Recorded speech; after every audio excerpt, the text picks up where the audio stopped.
Welcome, everybody. Game Day Everyday Podcast here, episode 18. So excited to have you along board with us alongside Rob Higgins, the Executive Director of the Tampa Bay Sports Commission. I am Ryan Bass. Rob, it's been fun. I've gotten to see you a lot more recently, but there's been some exciting news, not only in your world, but in mine, officially underway with the Orlando Magic. Really excited about my 26 games this year with Bally Sports. And so certainly pumped, man. Hold on. Oh, what? I just hope that you're still allowed to do those 26 games after I go on Instagram yesterday and you have your carousel up and there's a couple of really cool shots. It was almost like the first couple still pictures were almost like those hype recruiting graphics or shots that people do in their recruiting visits. I mean, they looked unbelievable. And then I swiped to the final piece of content there, which was a video of you. I hate to call it dribbling because you were like patting the ball, but staring at it and concentrating. And I commented like, Ryan, we need to get your head up. You got to bend your knees. You got to be able to see the floor. But I'm really concerned with your dribbling skills. Like when you grew up, were you not exposed to the sport of basketball, or what exactly happened? All right. So look, my amateur athleticism has taken a nosedive since my high school days. I used to actually every day I would go out and play my neighbor's hoop. He's got it in his driveway every day. I'd have but you were a spot up guy because that was your first time. I'm convinced that video, that was your first time ever dribbling. Well, so I had some, I did like an announcement post and I put some of the videos and I had friends being like, bend your knees. Like, man, we really got to work on that dribbling of yours. Look, consider me the Joe Ingles of this podcast and in my life, right? Joe, he's about 34, 36 years old. Basically all he's good at right now is being a corner three specialist kind of guy. That's all I'm going to do. I'm going to sit in the corner and I'm going to wait for my teammates to make plays and I'm just going to be a spot up shooter, And if I don't have, a free shot, I'm going to kick it back to my teammate and I'm going to just draw the defense. You got to always respect me on the outside. Yeah. Well, that's probably smart because I have an idea that if you try to put the rock on the floor, it's going off those Nike dunks that you wear and going straight out of bounds, and the other team is going to the opposite side of the floor with the ball. You are the turnover waiting to happen with those dribbling skills. You'll like this story, and we'll get into the podcast here. We got a lot coming up here on the Game Day Everyday Podcast. But so while we were doing the promo videos there, and Bally Sports had a great setup, and really excited for Magic basketball this year. I think they're going to be great. But I was doing some dribbling for one of the Gladiator shoots. And this is a really impressive setup with screens and LED lights. And I'm kind of doing a dribble, and what happens? It bounces right off my shoe and goes right into one of the screens. And those guys looked at me and they were like, yeah, let's not do that again. So I got a scolding from them. I got a scolding from my friends. I got one from you. The moral of the story here is don't dribble, just shoot. And that's a shoot, volume shooter. That's exactly what we're going to do, buddy. Well, and it's a great segue because today we're talking about youth and amateur sports, and your dribbling is as amateurish as it gets. But I will say, a lot of the events we recruit here are a variety of sports. We're going to sit and talk with Jason Aughey, our Senior Vice President for Sports Tourism, but it's everything from club volleyball to soccer to AAU basketball. And I could see you participating in like a 9 and under-ish type of AAU tournament where you could really hone in on getting those dribbling skills better. What do you think? I'm going to get crossed over by a 9-year-old and tear my ACL, which is exactly what's going to happen in that. But yes, no, I agree. I think given all of the youth and amateur sports events we've got in town, I could find one where I could still have some eligibility and go back and compete with the 9 to 13-year-olds. But in all seriousness, Robin, and you brought this up because this episode really is dedicated to you really talking about how we have become the epicenter of youth and amateur sports, what's on the horizon, not just for the rest of this year, but in 2024, and the job that Jason Aughey and Tony Diaz have really done in this space of growing us into the premier place to host youth and amateur athletics. And we'll get an update on the NCAA volleyball championships coming up on this episode. And we've got a replay Tampa Bay collection event happening. If you're listening to this on Friday, the 27th, it's happening today. And Royal Rumble, of course, we'll get an update on that. But let's just start in this space because, Rob, I think one of the things I've been most impressed about is we talk about all the events that we've got and a lot of the major events we focus on, especially coming up when you've got Royal Rumble that'll be your WrestleMania that has been here, Super Bowls, Frozen Fours, NCAA Final Fours, the volleyball championships. But when it comes to what we do at our core and what our bread and butter is, youth and amateur sports is truly what we continue to refine and be really, really efficient at. And I credit Jason, Tony, and the entire team for making us really the go-to destination for a lot of these youth and amateur athletics. Absolutely. We want to be as balanced as possible, and we want to be consistent as well. And so while those major events are awesome and they put us on the stage that our community deserves to be on, the youth and amateur market is a consistent each and every weekend economic driver for our community. When we first started a couple of decades ago, there was 100 sports commissions across the country, and now there's over 650. And all 650 have different missions, goals, budgets, infrastructure, setups, you name it. They're all unique in their own way. Some focus on major events only. Some focus on youth and amateur events only. We really have chosen to have this balance and to be able to go after the big events, but then also treat those youth and amateur events just as we would the Super Bowl, or any of these collegiate championships we've had the privilege of hosting. So Jason Aughey and Tony Diaz from our team have really spearheaded that area for us. They've grown an incredible reputation across the country with event organizers and have carved out a unique niche. We're excited to have Jason Aughey, our Senior Vice President for Sports Tourism, joining us today to give us an update in terms of the youth and amateur markets. Jason, to kick things off, first off, welcome to the show.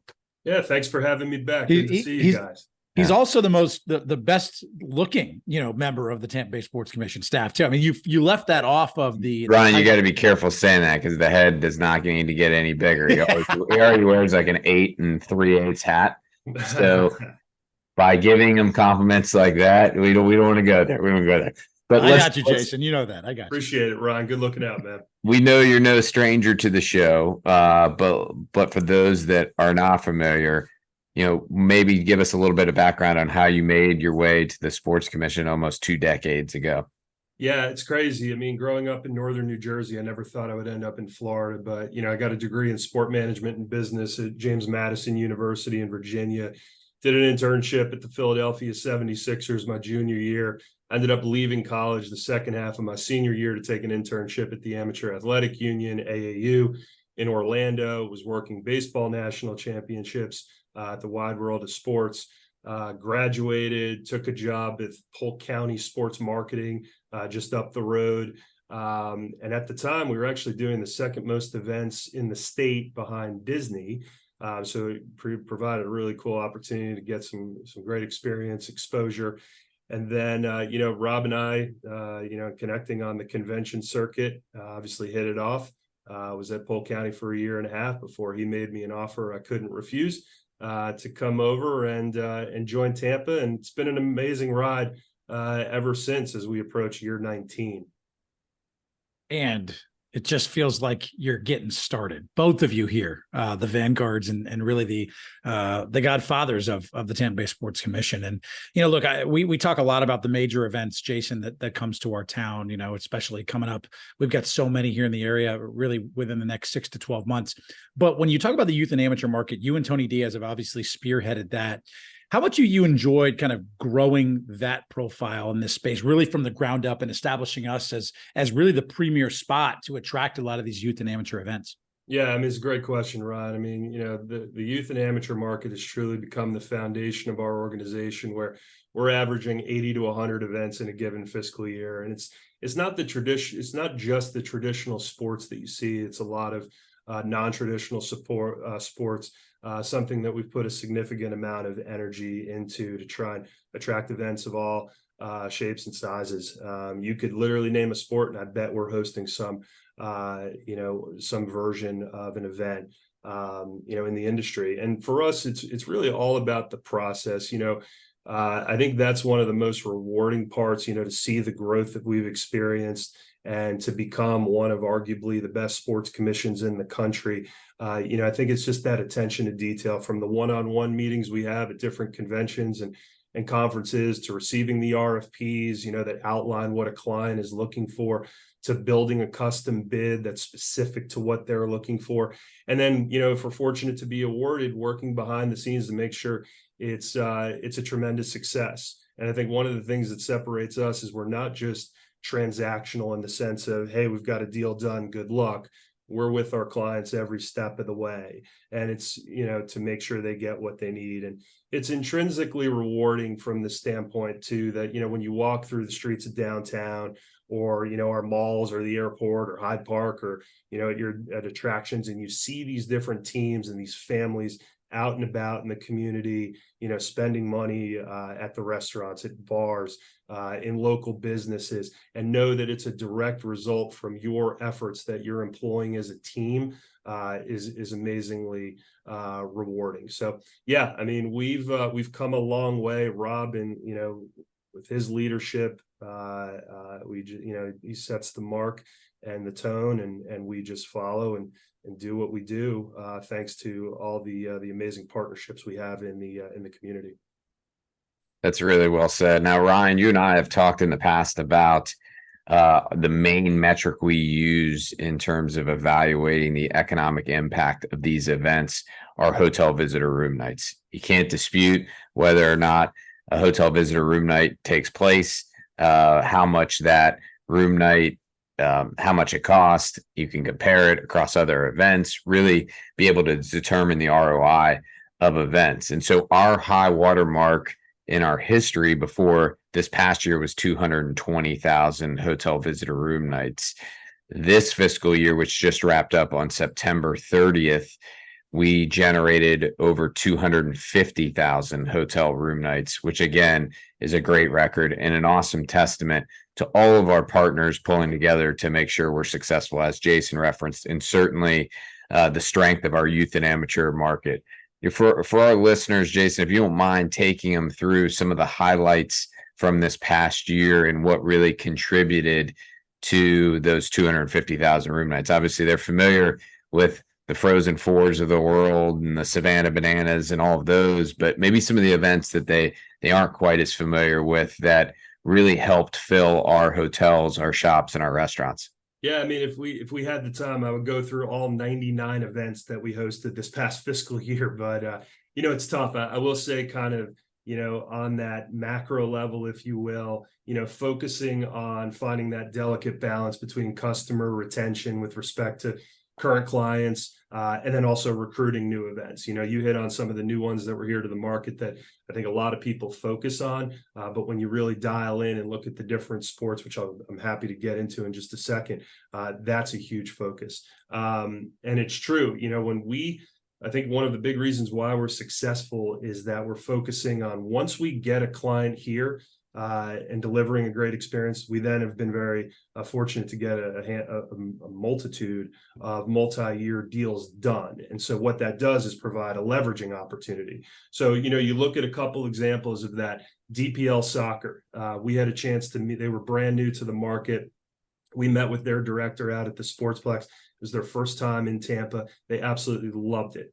So much so that they ended up agreeing to bring their one of their showcase events that's an even a higher performing event to Tampa in 2024. So that March event that they hosted this past year, a little over 6,000 room nights, will transition to a January event in 2024 that's going to far exceed that performance. We've made tremendous strides in the lacrosse space. We've got a group that's going to be coming in on a 2-year deal based on the experience that the same group that manages that DPL soccer group is managing this lacrosse opportunity. They said, hey, this is a great fit for what you're looking to do. Now it's opened up doors in the lacrosse space for an event that's going to generate over 8,000 rooms the week before Thanksgiving moving forward. U90C Sports is another great example. They were here with their premier Super Copa Plus over Memorial Day, first time event. Their CEO and president was so enamored with Tampa that he said it was one of the best events that their staff has ever done. So that's what we're going for. And now we're in discussion on another one of their key events that would be even larger, 3 times the size of what we hosted this past Memorial Day. And then the best example is, probably our relationship with U.S. Youth Soccer. They were one of the first major clients that opened the Sportsplex back in 2019. 7 events and over 17,000 room nights later, they've become a staple in our community. So when you talk about leverage, that's one of the keys. We announced a couple of weeks ago that their Southern Regional Championship will be coming to Tampa in 2024. It's over 10,000 rooms that we're hosting in concert with the Florida Youth Soccer Association and Polk County Sports Marketing. So, it's those type of opportunities that are so key for what we do. But probably one of the biggest ones, one of the biggest gets from this past year that's such a tremendous success story is in cheerleading with Varsity Spirit.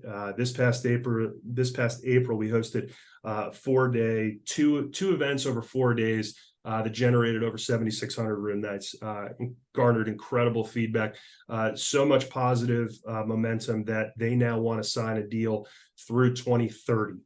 So that's pretty remarkable. As we look forward to 2024, they're expecting a 4,000 room night increase to a little over 11,000 year over year. And they currently have over 65 hotel contracts signed. That's how big this is. So when you factor in the bigger ticket events with some of these youth and amateur events, and then, oh, by the way, the growth that we see in a variety of different sports. I don't know if our listeners know this, but we host the Guinness Book of World Record largest flag football tournament in the world. 1,000 teams are in Tampa in January. And again, that's another long-term deal that we've entered into. United Soccer League, they're headquartered here in Tampa. They continue to see tremendous growth and bring more and more events to Tampa, which we're excited about. And then the equestrian market, one of our top 5 performing markets year after year over at the Florida State Fairgrounds, is just tremendous. Jason stays busy, huh, Rob? That's right. There's no doubt. I think I'll tell you what. We all do, and it's fortunate when you got 50,000 tourism and hospitality employees. I don't want to say there's pressure, but certainly we understand the need to be able to fill these weekends and make sure that there's plenty of events here taking place that can help support all these jobs. I love it. And I think it's just listening to Jason and it's answered a microcosm of just how important our community is to youth and amateur sports. And, Rob, we've had discussions on this podcast about the world-class venues we have in town, whether it be Emily Arena or Raymond James Stadium, just to name a few. And Jason, you brought this up, but the Sportsplex, the tournament Sportsplex of Tampa Bay has been such a key game changer for you guys. How much of our clients, their attendees, really enjoyed that facility, and how much has that been key to really the growth of youth and amateur events here in our area? Yeah, Ryan, it's opened up a door to bring events to Tampa that we never had the opportunity to in the past. And I think once people get on site and experience it, it really sells itself. I mean, it is a 15-field, fully lit complex run by the Tampa Sports Authority, who runs Raymond James Stadium, handful of golf courses as well. And it's a tournament-only facility in that there's no club or weekday play, so the fields are as pristine as possible, which is obviously incredibly critical to a successful event. But the best part about that facility is not resting on its laurels or standing pat. They're continually investing and making it better. We'll see that with a brand new building that's being constructed. That's about 98% finished. That'll help alleviate a lot of the logistical needs that a client has to bring in. So it's looking at ways to improve consistently. But the biggest thing I think about the Sportsplex, because there's a number of these venues throughout the country, I think one of the key differentiators for us, though, is the staff.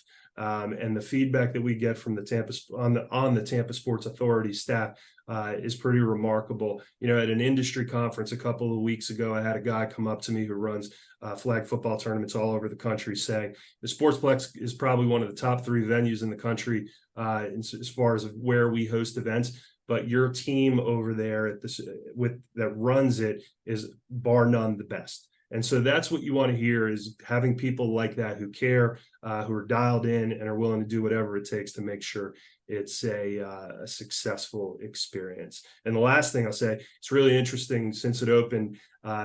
We are attracting some of the biggest events in the country. It's now operating almost like a convention center, in the sense where you have groups that are requesting first and second option holds behind existing events, that should the opportunity arise where a date would be available, that's where the demand is to try and get in and be in Tampa. Yeah, there's no doubt that the Sportsplex has been a big time game changer for us.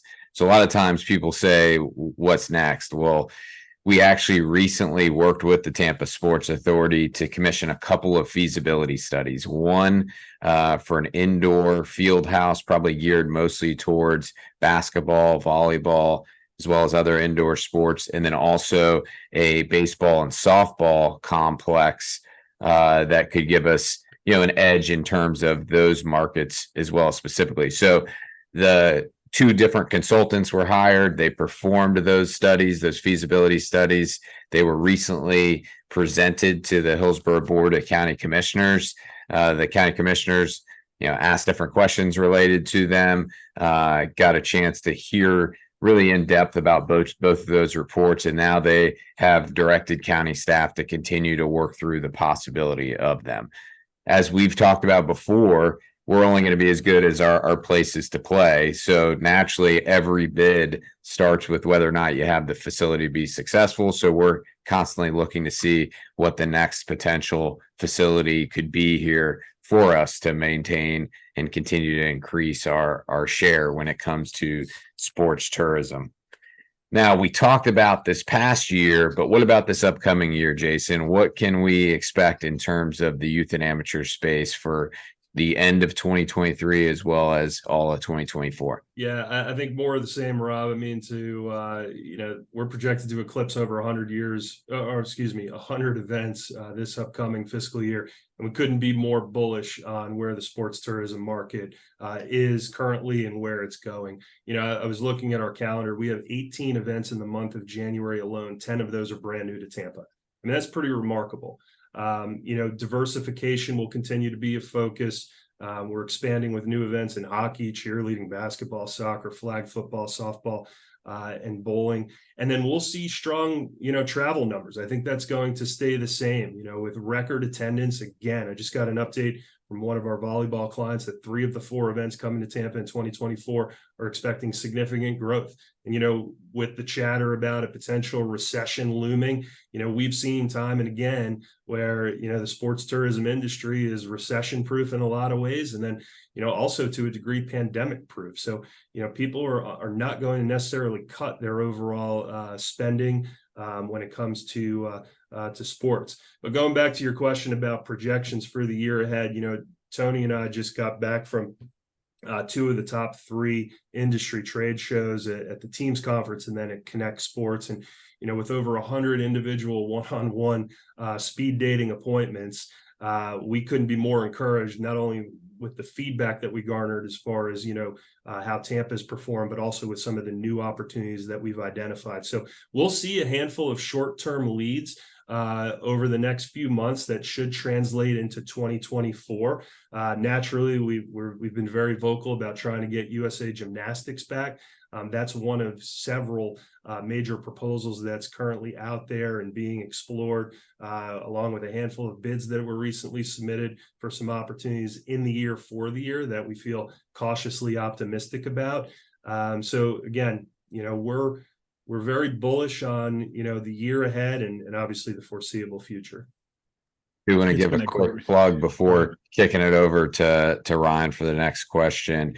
For those that aren't signed up for our newsletter, you got to check it out. You can go on our website, tampabaysports.org. There's a newsletter tab there where you can sign up. But just in this past edition that got released and distributed, last week, we added a youth and amateur sports update that'll take place as part of every newsletter, where a lot of the great stuff that Jason's talking about now, you'll be able to get similar insight, understand the events that just took place, understand some of the events coming up, and it'll be a must read for sure. So we're already seeing a lot of, our hotel and hospitality community sign up specifically as part of that, but definitely something, if you're interested in what's going on in our community and want to stay up to date, log on our website and sign up to be a part of it. Really easy to sign up to. You can do that right on the Tampa Bay Sports Commission's website, tampabaysports.org. I do want to give some credit. You mentioned his name a few times, Jason, but obviously the work would not be as fruitful in terms of youth and amateur events without your co-partner, Tony Diaz. And we all know, me being a big UCF guy, represented it here on the show. Tony is as well. I'm hoping that more UCF Knights can infiltrate the Sports Commission here soon. I've been trying to commission that with Rob, but I know that we've been failing at that. He also recently married to his beautiful wife Kimberly, so very excited for them. Engaged. There's still some question around their relationship, especially because he just got back from his bachelor party. Wow. So we're waiting. Oh, type of fallout is. We thought he was going to Charleston, but he returned from what he's calling Charles Tony. So it's interesting. We're going to see, but so far it's still on schedule for wedding, and we're certainly pulling for him. The odds, I don't know, or if they're in his favor anymore. Okay, well, we'll have to dedicate a podcast episode to recap the Charles Tony and give a wedding update to our loyal listeners. But in all seriousness, Tony has been such a huge key addition to the Sports Commission. He's been here for quite some time now. But can you just speak to just kind of the impact that he's had and how much he means to the team? Yeah, I mean, Tony is really the glue to our organization. He's got a relentless drive and a humbleness about him. The consummate team player, consummate professional, no job too big or too small. And looking at his development over the past 13 years has been really impressive. To where he is now and doing what he does. He's done a tremendous job of propelling our sales and events hosting efforts forward. Just a great team player all around, and we're very lucky to have him. And Ryan, you touched on it. The fact that he's been able to accomplish everything that Tony has in spite of his college education has been really, really one of the most impressive things about him. So again, thank you to Tony, and certainly thank you to Jason for all of the hard work. We'll end with one question. You talked about the variety of sports that we touch based off youth and amateur. I'll hit you with a softball question specifically.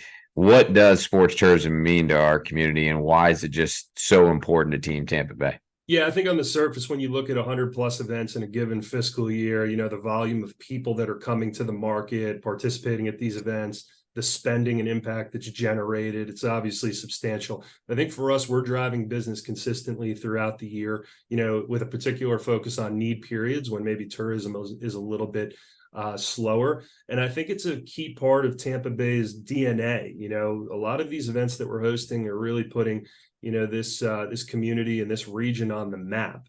Every now and again, we hear from people who come to the market that aren't necessarily familiar with Tampa. They come in, they fall in love with it, and then you see where there's return visits, which are obviously hugely important from an economic development standpoint. So I think there's some real significance there. But the best way to sum it up, I would say, is recently one of the more prominent hotel GMs in the community said, sports tourism used to be the icing on the cake, but now it's the lifeblood of this community.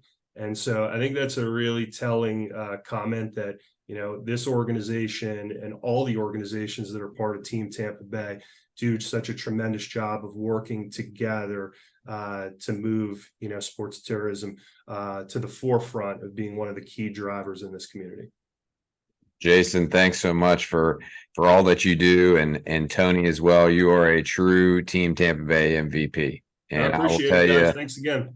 A lot of our competitors that we go up against have, team staffs that are, anywhere from 14 to 20 something people. We do it with 7. And the reason that we're able to do it with so few is because we have the best in the business. And certainly Jason is right at the top of that list, and what he's done and his service over the last nearly 2 decades has been phenomenal. And so, Jason, we truly appreciate you and all of your hard work and your leadership and the efforts of Tony as well.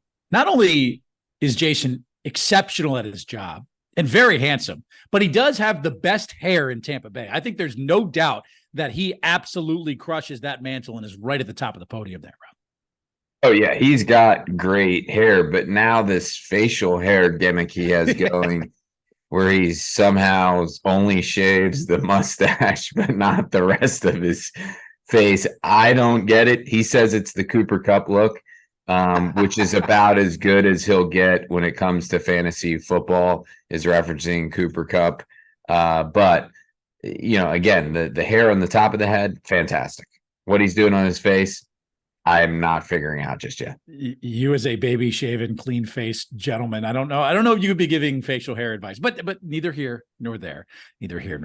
We, really excited about what we've got coming up, Rob, and we'll get to the NCAA Volleyball Championships, an update on that, Royal Rumble, of course, but coming up today. And if you're listening to this episode again on Friday, October 27th, we've got a really cool Replay Tampa Bay collection event. I love the idea and the premise behind this, Rob. I love how we're incorporating all 13 Hillsborough County public school home games. Just kind of give us an update on how this all came to be and just what the mission is behind this event today. Well, Replay Tampa Bay is our new and gently used sporting goods drive that's been going on the last 10 years. We've been fortunate to collect and distribute over 10,000 items. Claire Lessinger on our team, as well as Mike and all the others, have done just such an awesome job growing this program. And we've had everything from, kids that have done bar mitzvahs, like we've interviewed in the past, that have made Replay Tampa Bay the benefactor of their bar mitzvah, to Bucks home games where we've collected new and gently used sporting goods drives at that. And we've had all the franchises participate in one way or another. So we really appreciate all of their support on it. Well, this partnership specifically, again, here for Friday, October 27th, is in partnership with our good friends at Hillsborough County Schools. And so at the 13 public school home games that'll take place tonight, if a student brings a new or gently used sporting good to the game, they're able to get in for free. So this is truly our biggest collection event that we've ever done. To have 13 different sites all going at one time is awesome, and we can't wait to be able to collect as many goods as possible so that in turn, in the near future, we can get them in the hands of local kids in need that can get some great use out of them and really benefit from all that sports has to offer. And it can work back into those youth and amateur events that we have here in town, and how we're really trying to be the epicenter of youth and amateur sports, really in the entire world here in Tampa Bay. Some big events coming up, Rob. Let's hit a couple of them. 50 days out, or I guess 49 now, technically, from the NCAA Volleyball Championships here. What's it? Any more ticket updates? I know we were having some really big demand. Oh, you're shaking your head. No, I'm thinking we're pretty limited. Ticket updates because there's not many left, which is a great thing, and I think it really speaks to the support and the interest in the sport. I mean, you certainly can log on to Ticketmaster and be able to see some of the verified resale tickets that are available. And I can tell you, our market has really embraced the event, as has the entire country who's traveling here to be a part of it. The registration numbers, as you heard on our last episode with Jamie Gordon, the head of the AVCA, the registration numbers for that convention are off the charts. The season has been incredible. The matches that have taken place, the movement among the top 25, it's anybody's game in terms of the 4 that will make it here. So we've been focusing on the logistics, working hand in hand with the NCAA, and feel like we're in fantastic shape. It's going to be a historic event, and we can't wait for December 14th and 17th.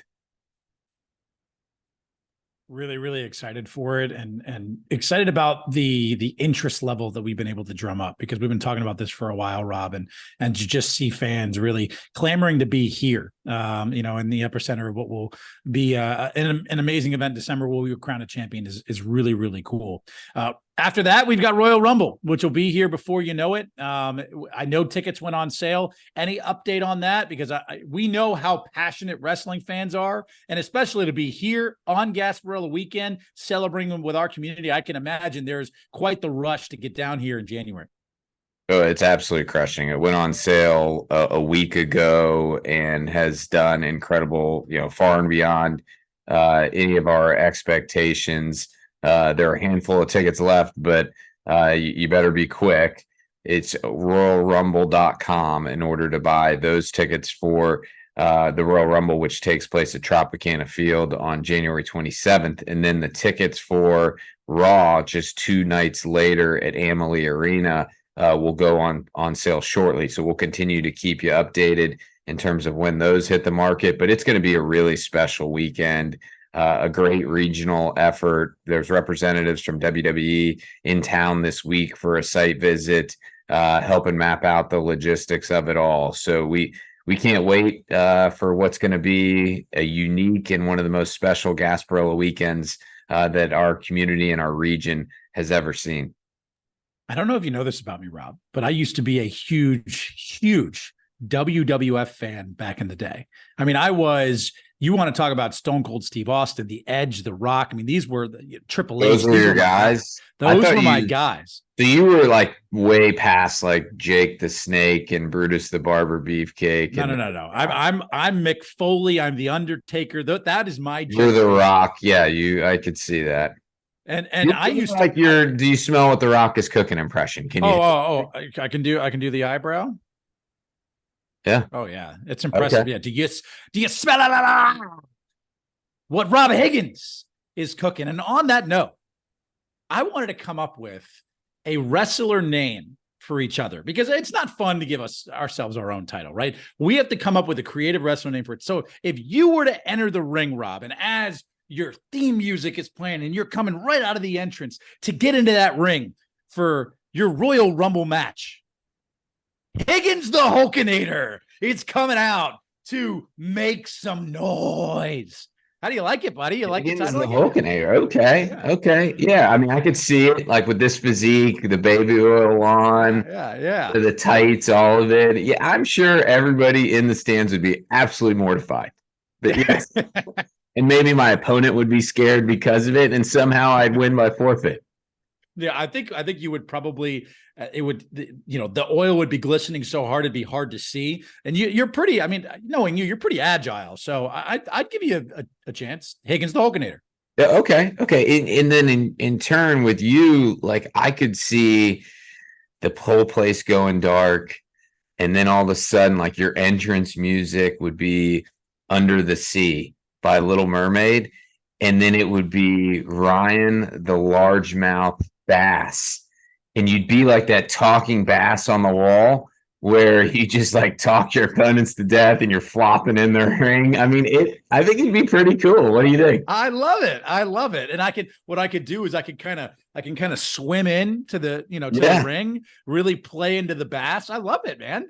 Thanks for that. And I think listen, if you hear the Little Mermaid soundtrack coming on, it's about to go down under the sea. That's right. I mean? Yeah, absolutely. Yeah, I like it. I think we got a little more work to do before January, but it's coming together. This is coming together. And if we play our cards right, I think WWE may be interested in having, out of those 30 different superstars that participate in Royal Rumble, maybe the Hulkinator and the Largemouth Bass could be 2 of those, and then 28 of the other guys to take us on.